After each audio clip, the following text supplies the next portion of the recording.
Now let's get analysis on these and other issues. We are now joined via Zoom by political analyst Levy Ndou. Levy, thank you so much for your time this afternoon. Now let's first get your take, Levy, on the ANC refining its step-aside resolution to bar essentially members facing criminal charges to contest any leadership position while their cases haven't been finalized. Good afternoon to you. Good afternoon to the viewers at home. My take is that the step-aside resolution, from its inception, bars everybody who is affected by that resolution. The resolution says, when you have stepped aside, you don't have to participate in the activities of the organization. And it will also therefore means that when you are on step aside, you also don't have to participate in the elections, because that is participation in the activities of the party. And I think what we need to note is that it had appeared as if when this resolution was taken, all the members of the ANC, especially those who are in different positions in the party, appeared to have understood that participation in the activities of the ANC also includes being available to be nominated and then elected into a party position.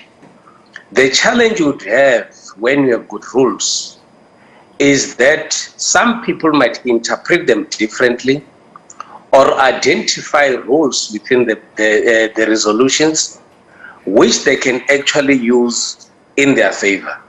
And I think this is what actually happened in the case of Zandile Gumede and others.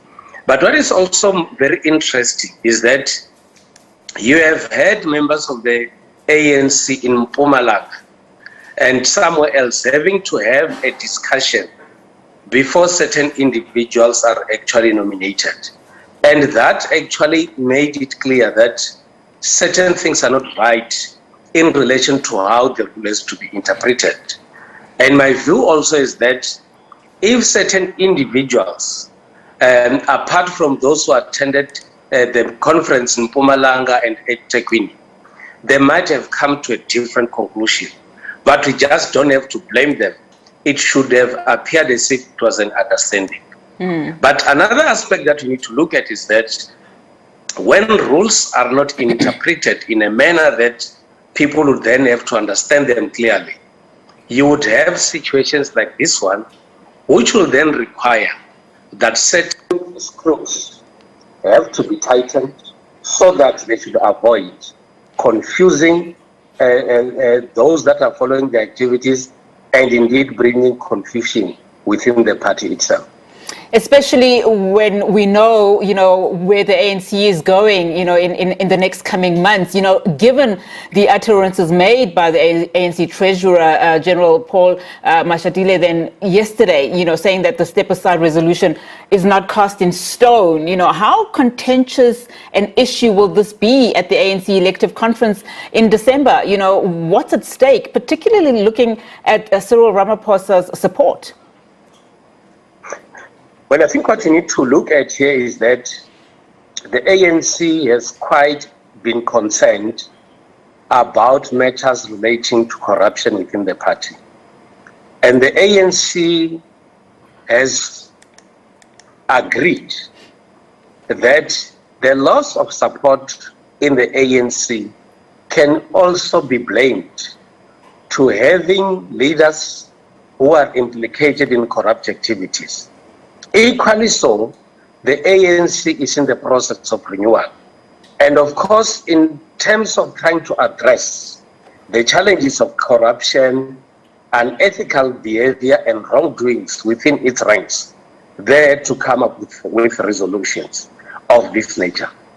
Remember, the step-aside resolution, even when it had to be implemented on the Secretary General, there were a lot of discussions which took a very, very long period of time, because it appeared that there were misunderstandings on matters relating to the step-aside resolution.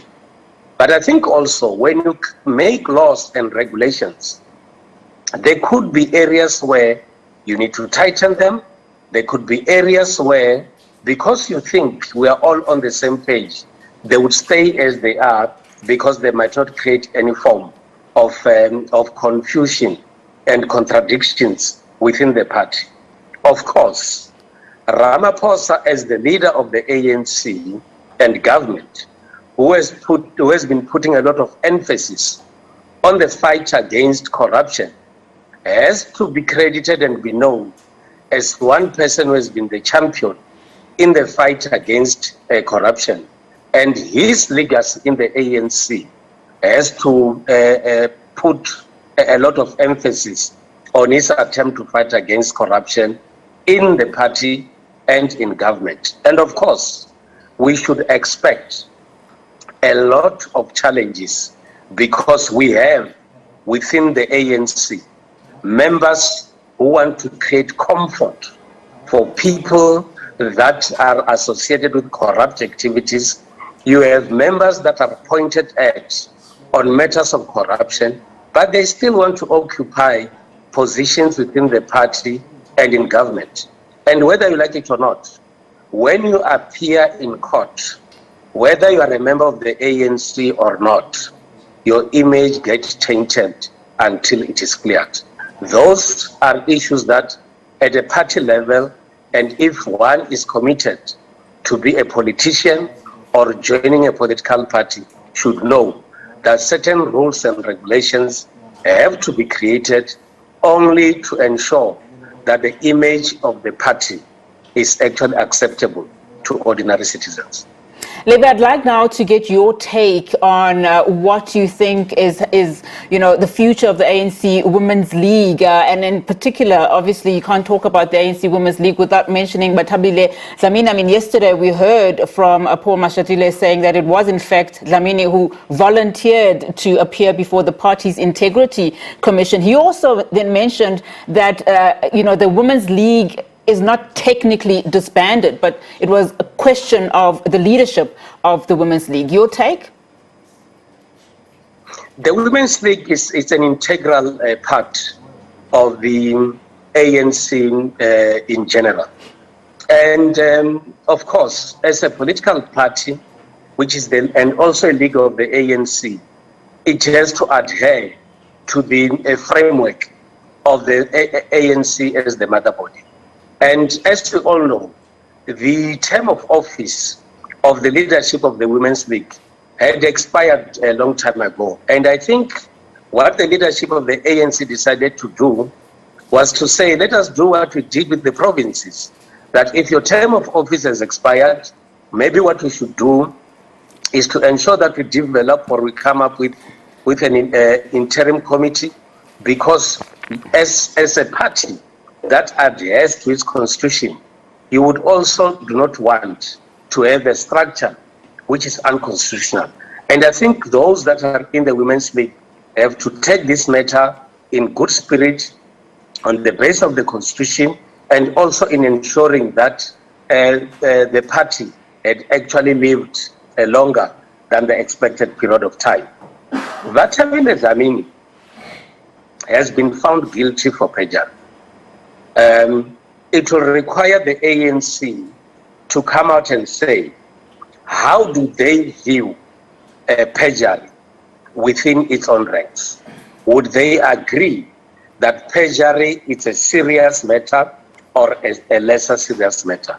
But at the same time, I think the position as adopted by the ANC for me, and of course being led by Mashatile Dlamini herself, could be seen as the best one, because she would love to get the views of an established structure within the ANC in terms of how do they move forward from this situation. She has been found guilty by the court of law, and people in the legal profession might argue and say one person cannot be punished twice for the same offense. But at the same time, if you join a political party or any organization, you need to adhere by the rules and regulations of the party. You also need to adhere and respect the decisions that are taken at a party level.